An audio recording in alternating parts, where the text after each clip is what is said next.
한사람 씨, 내 집을 아니오놓고 아자 명성 청년 화이팅! 오늘 이 자리가 복된 자리인 줄 믿습니다. 하나님이 우리와 함께 하심을 믿습니다. 여러분의 심령 속에 놀라운 하나님의 은혜와 축복이 함께 하시기를 축원합니다. 여러분, 하나님은 당신의 백성들을 깨우쳐 주실 때 아주 다양한 방법으로 역사하십니다. 어떤 때는 질병으로, 어떤 때는 가난으로, 어떤 때는 사업의 어려움으로, 어떤 때는 직장의 위태로움으로, 어떤 때는 사람들과의 꼬임으로, 그리고 가정의 혼란으로, 이런 그 다양한 방법을 동원해서 하나님은 우리를 깨우쳐 주시기를 원하신다는 겁니다.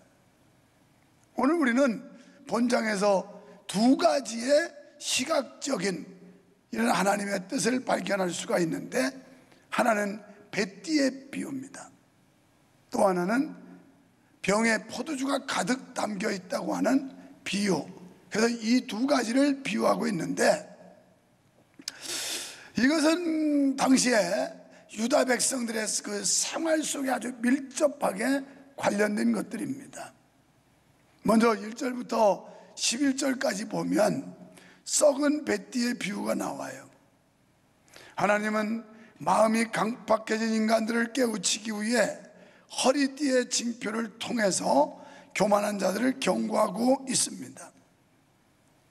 본문에서 우리는 하나님의 말씀에 따른 예레미야의 예언 활동을 볼 수가 있습니다. 그것은 바로 하나님께서 예레미야에게 뱃띠를 사서 띄어라. 좀 지나니까 다시 그 뱃띠를 갖다가 유브라데스 강에 갖다 이제 묻어라. 그래서 그 말대로 유브라데스 강가에 바위 밑에다 묻었습니다. 그랬더니 다시 얼마가 지난 뒤에 그 뱃띠를 다시 가져와라. 그래서 땅을 파고 캐냈습니다. 그랬더니만 내 허리에 떼어보라. 그 사이에 여러분, 이 뱃띠는 썩어서 맬 수가 없는 지경이 되었습니다.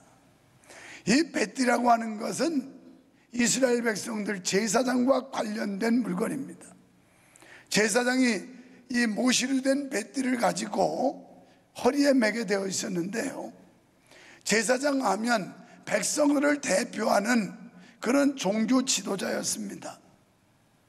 하나님 앞에 제사를 집전하는 사람이었고, 여기서 영적으로 우리에게 말씀하는 건 하나님께서 이스라엘 백성들을 특별히 선택하사 제사장 민족으로 뽑아주셨다는 겁니다.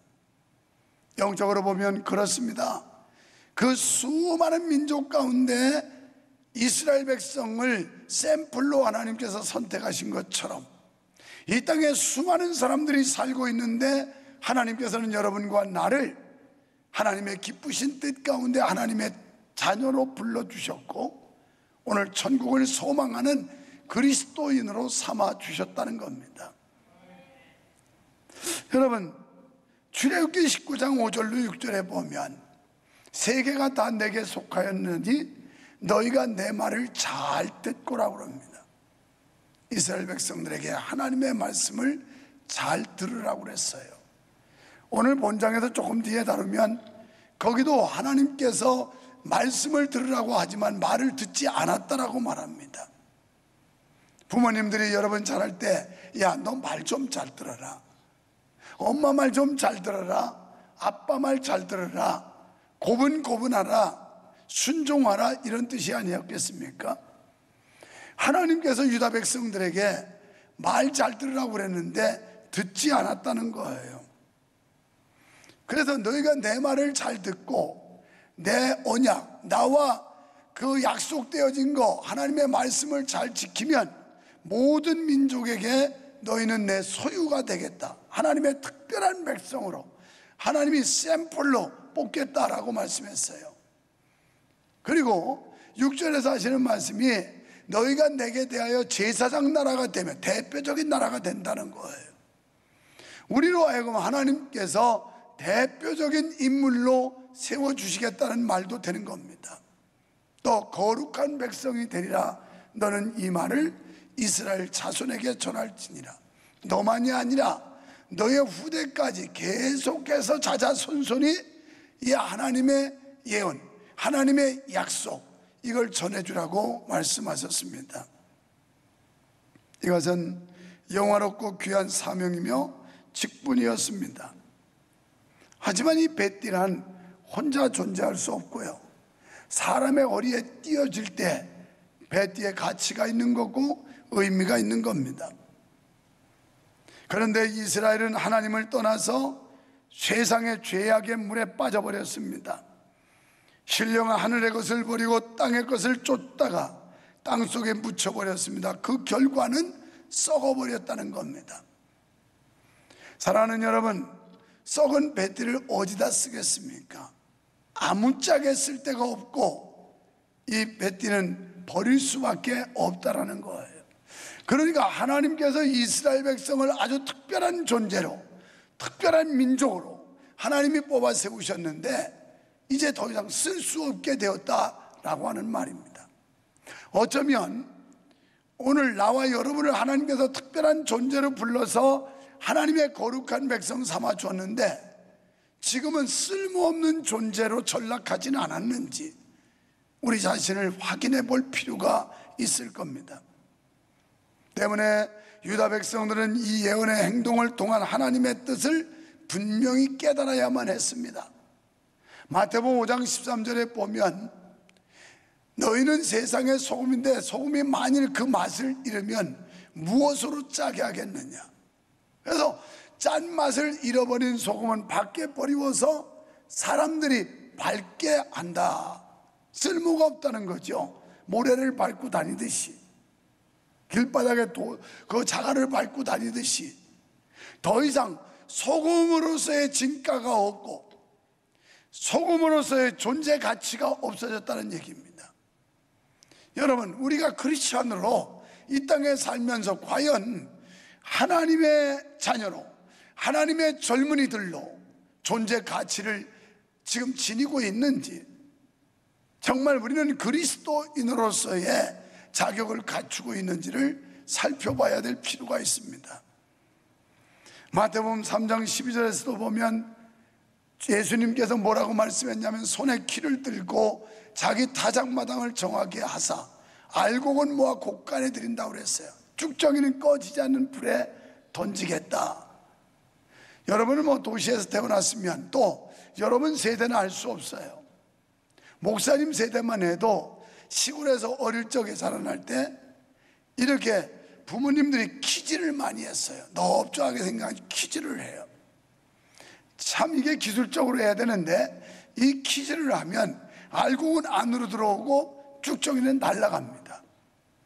그러면서 알곡과 모래를 가려내기 위해서 이렇게 흔들으면 알곡은 굴러서 안으로 오고 모래만 나오면 탁 쳐가지고 모래를 버려요. 나도 해봤는데 이거 리듬 타야 돼요. 그냥 이러다가는 알곡이 다 튀어나가요.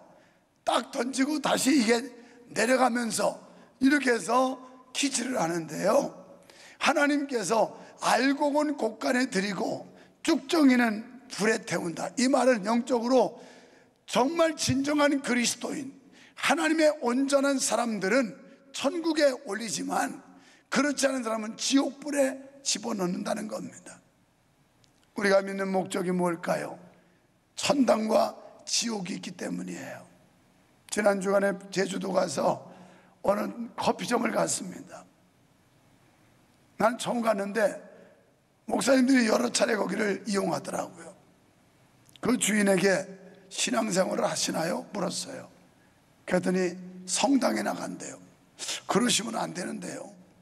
그랬더니 아니 목사님, 성당이나 교회나 다 하나님 믿잖아요. 그렇죠. 하나님은 저 이방인들, 불교도 하나님 믿고 무속하고 미신하는 사람도 하나님을 믿어요. 그런데 그들이 믿는 믿음과 우리가 믿는 믿음이 달라요. 그리고 자매님은 차라리 차라리 순수하게 그냥 예수님이 내 죄 때문에 십자가에 피 흘려 죽으셨고 그분이 죽으심으로 내 죄 사함을 받았고 나는 구원받았다고 하는 사실을 그냥 진솔하게 그것만 믿으면 좋겠는데, 깊이 들어갈수록 오히려 구원에서 점점 멀어질 수 있습니다, 가톨릭의 교리는. 그래서 거기는 성인 숭배 사상이 있고, 마리아도 성모 마리아라고 해서 마리아 숭배 사상이 있는데 이 모든 것 다 잘못된 겁니다. 그러면서 복음을 전한 바가 있어요. 그 다음날 우리 일행중에 장로님이 그 마무리해야 된다고 막 저녁 먹고 가자고 그래서 무슨 마무리인가 했더니 어제 전한 복음 마무리하지 못한 거 또 해야 된다고 우리를 데리고 가서, 그래서 다시 복음 제시를 했어요. 우리 종회 부총회장님도 하고 그 영접 기도를 시키고 따라하도록 하고, 그런데 막 눈물을 흘리면서 감격을 하더라고요. 그래서 어느 종교를 비판하는 게 아니라 우리가 믿는 목적은 구원입니다. 구원이 없다면 믿어야 될 이유가 없는 겁니다. 이 세상이 전부라면 우리는 예수 믿어야 될 이유가 없습니다. 그러면서 설명을 했어요. 그랬더니 귀신은 정말 있나요? 귀신을 봤나요? 또 이렇게 반문을 해요. 만약 귀신의 세계가 없다면 하나님도 없습니다. 하나님이 있음을 믿는다면 귀신의 세계도 있습니다. 그러면서 제가 여기 권선동 땅에 개척하고 참 많은 사람들, 무당들, 귀신 들린 사람들, 이 사람들 고쳤던 사건들, 그들을 통해 확인했던 귀신의 역사들, 이런 이야기를 쭉 들을 만하게 설명을 해주고 온 적이 있어요. 오늘 예수님은 말씀합니다. 알곡은 곡간에 들이지만 쭉정이는 불에 넣겠다고요. 사랑하는 성도 여러분, 사랑하는 젊은이 여러분, 우리는 알곡 신자가 되어야 할 줄 믿습니다. 알맹이 없는 교회 운명이 썩은 뱃띠와 같은 것입니다. 여러분, 우리는 여기서 사명자의 자세를 알 수가 있습니다. 1절에서 하나님은 뱃띠를 사서 허리에 동이라는 말씀을 해요. 하나님의 사명자들은 사랑의 띠, 말씀의 띠, 순종의 띠로 무장하여 열심히 충성하는 삶을 살아내야 한다는 것입니다. 띠가 사람의 허리에 속함같이 하나님은 사랑하는 자들을 자기 보좌에 앉게 하시겠다고 말씀하셨습니다. 마태복음 19장 28절에서 인자가 자기 영광의 보좌에 앉을 때 나를 따르는 자도 12보좌에 앉아 이스라엘 12지파를 심판하리라. 아멘. 우리도 그 영광을 주시겠다는 거예요. 높은 지위와 놀라운 하나님의 영광의 자리에 우리를 앉혀주신다는 겁니다. 여러분, 하나님께서는 우리를 자기 백성으로 삼으시고 다스리시며 함께 하시기를 원하시는 줄 믿으시면 아멘 합시다. 우리가 하나님의 뜻을 따라 살 때 우리의 삶을 지배했던 눈물, 고통, 애통, 그리고 사망이 사라지고 평안의 삶을 살게 된다는 겁니다. 요한계시록 21장 3절에 하나님과 그들이 함께 있으리니 그들은 하나님의 백성이 되고, 오늘 진정으로 하나님의 백성이 되기 위해 하나님과 함께 있어야 된다는 겁니다. 하나님은 친히 그들과 함께 계셔서, 그래서 예수님께서만 내가 문 밖에 서서 문을 두드리느니 너희가 내 음성을 듣고 문을 열면 나는 그로 더불어 그는 나로 더불어 우리가 주님과 일치된 삶, 주님과 함께하는 삶, 이 삶이 어떤 삶일까요? 하나님의 말씀 안에 거하는 삶입니다. 말씀에 인도받는 삶입니다. 사랑하는 성도 여러분, 뱃띠 교훈을 통해 성도의 사명을 다시 찾는 귀한 은혜가 있기를 축원합니다. 두 번째는 12절로 17절에서 가득 찬 포도주병의 교훈이에요. 본문의 비유는 술에 그 만취된 자가 비틀거리는 모습을 시각적으로 보여주고 있는 거예요. 그러면서 그 포도주병에 포도주가 가득 찼다는 것 때문에 굉장히 좋아하고 있어요. 술꾼들은 술이 많으면 좋아합니다. 일단 술이 많으면. 그래서 그 술을 마시기 시작했는데 완전 고주망태가 돼가지고 꼭지가 떨어져서 비틀거리기 시작하는데 방향 감각을 잃었어요. 이 시대에 수많은 사람들이 세상 술에 취해서, 향락술에 취해서, 죄의 술에 취해서 방향 감각을 잃어버렸어요. 술 취한 사람들 보셨죠? 술이 잔뜩 취한 사람 삐 그러면서 아무한테나 시비 붙어요. 뭐 지나가는, 야 뭐야? 그러다 말도 듣지도 않아요. 뭐라 그러면 뭐? 왜? 그냥 아나무인이고 천하가 다 지건 줄 알아요. 오늘 교회 안에 이런 사람들이 있을 수 있어요. 영적으로부터 술이 취해가지고 방향 감각이 잃었어요. 우리가 주일이면 거룩한 전에 나와 하나님을 예배해야 되고 우리가 찾아보는 하나님이신데 그 모든 의무를 쳐버리고 우리는 방향을 잃고 헤매고 있지는 않습니까?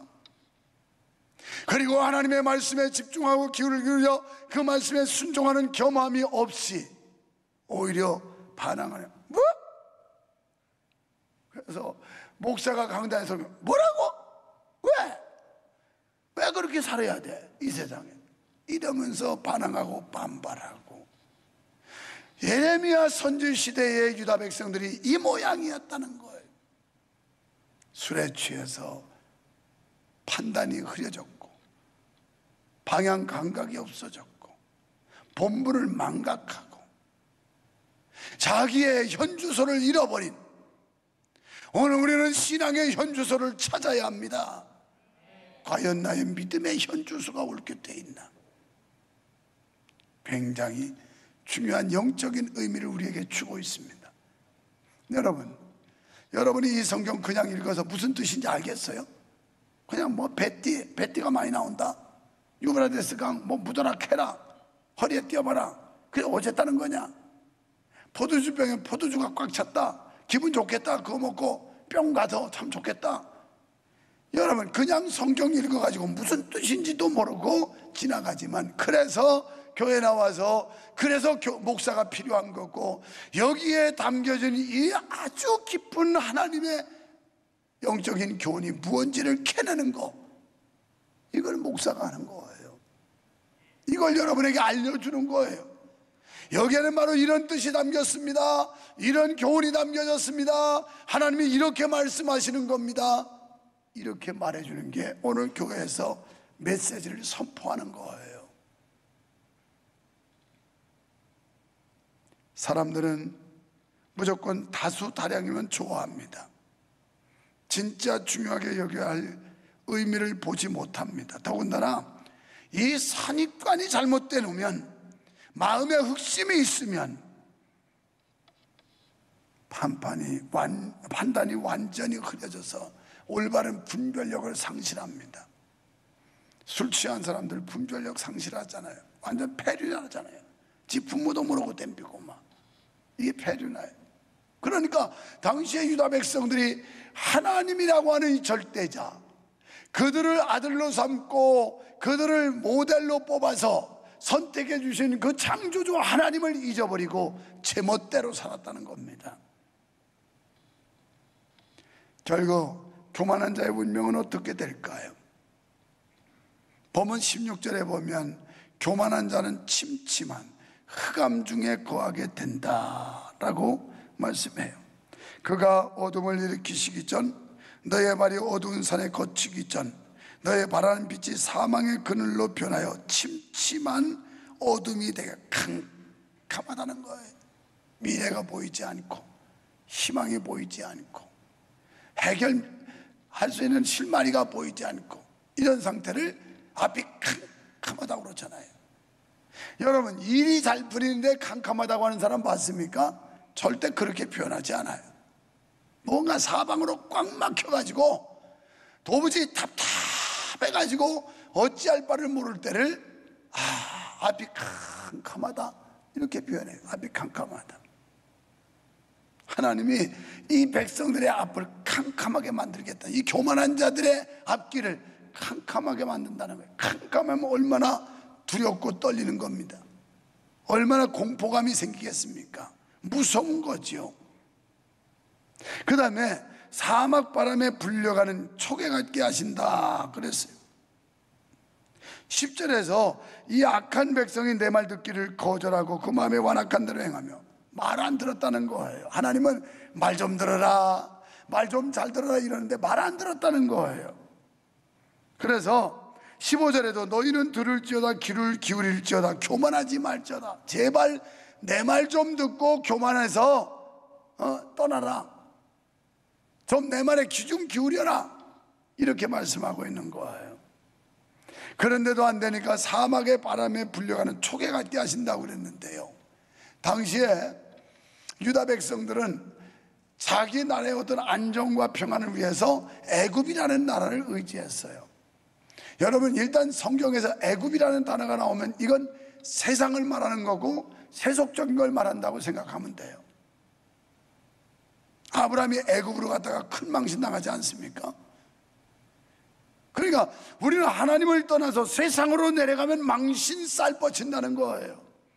하나님을 배반하고 세상으로 가면 우리는 낭패를 겪는다는 겁니다. 앞이 캄캄한 상황들을 만나게 된다는 거예요. 이런 상황에서 우리 인생을, 우리의 믿음을 바로 가지려면 어떻게 해야 될까요? 말씀의 인도를 받아야 돼요. 우리 신앙의, 우리 삶의 내비게이션은 하나님의 말씀입니다. 우리가 자동차 운전할 때, 낯선 길 갈 때 내비게이션을 켜고 가잖아요. 그 안내를 받아가지 않습니까? 좌회전, 우회전, 어디 카메라 알려주는 대로. 오늘 하나님의 말씀이 우리 인생의 내비게이션, 이 말씀이 우리 믿음의 내비게이션이 돼서 이 말씀이 좌로 우로 우회전 좌회전 직진 카메라 위험지대 알려주는 말씀이라는 거죠. 바로 말씀에 거하는 신앙이 하나님과 함께하는 신앙이고, 말씀 속에 거하는 사람을 하나님의 사람으로 인정하게 되고, 말씀 속에 깊이 빠진 사람은 절대 교만할 수 없고 겸손하게 될 줄 믿습니다. 이렇게 정말 듣지 않으면 하나님이 초계같이 날려버린다고 그랬어요. 이제 알곡을 다 떨고 부스러기, 검불 이런 게 초계예요. 그래서 아라비아에서 오는 그 바람이 세차게 뜨거운 바람으로 불면 이게 그냥 다 날아간다는 거죠. 그렇게 철저하게 기대고 의지했던 거 하나님께서 날려버리신다고 그랬어요. 여러분, 인생이 멸망하는 이유는 외부적인 환경 때문이 아닙니다. 타인 때문도 아닙니다. 바로 나 자신에게 문제가 있다는 거예요. 내 개인의 내면에 문제가 있다는 거예요. 내 자신의 심령을 돌아봐야 되고, 내 안에 문제가 무엇인지를 발견하지 않는다면 근본적인 해결을 기대할 수가 없습니다. 그런데 우리는 자꾸 바깥에다가, 외부에다가 책임을 돌리려고 그래요. 나는 아닌데 저 사람 때문에, 나는 아닌데 뭐 시대가 어째서, 나는 아닌데 목사님 때문에. 우리는 우리 자신 내부에서 문제를 발견해야 됩니다. 하나님은 우리가 죄에서 돌이켜 회개하면 언제라도 우리를 뜨거운 사랑의 가슴으로 품어주시려고 기다리고 계신 분이에요. 교만을 버리고 겸손한 마음으로 주님 앞에 안기기만 하면 덥석 안아주시는 하나님의 사랑의 품, 이 품에 안길 수 있기를 축원합니다. 이제 우리는 회복해야 합니다. 코로나로 인하여 잃어버렸던 신앙을 찾아야 하고, 잃어버렸던 사명을 찾아야 되고, 잃어버렸던 본분을 다시 되찾아야 되고, 성도의 가치를 회복해야 될 줄로 믿습니다. 이래서 우리는 겸손한 마음 가지고 주님을 따르면 주님께서 우리의 인생 캄캄함이 없이 서광이 비치게 하고 시온의 대로로 인도하실 걸 믿습니다. 하나님 아버지, 감사합니다. 요즘 코로나 때문에 이거 뭐 사방에서 코로나 걸렸다고 난리고, 교회 잘 나오던 사람들도 코로나 때문에 못 나오고 별별 일들이 얼마나 많이 벌어지는지 모릅니다. 오늘 우리 속에 아직도 교만이 남아 있습니까? 자고하는 마음이 있습니까? 내 재주, 내 능력, 내 방식으로 잘 될 수 있다고 거만을 하고 교만한 마음을 가진 사람이 있다면 오늘 교만한 자의 운명은 결국 하나님께서 촉에같이 날려보낸다고 말씀하셨는데, 우리가 빨리 겸손으로 돌아서서 하나님의 은혜를 되찾게 하시고 하나님께 가까이 다가가 예수 그리스도와 밀착하는 삶으로 회복시켜 주시옵소서.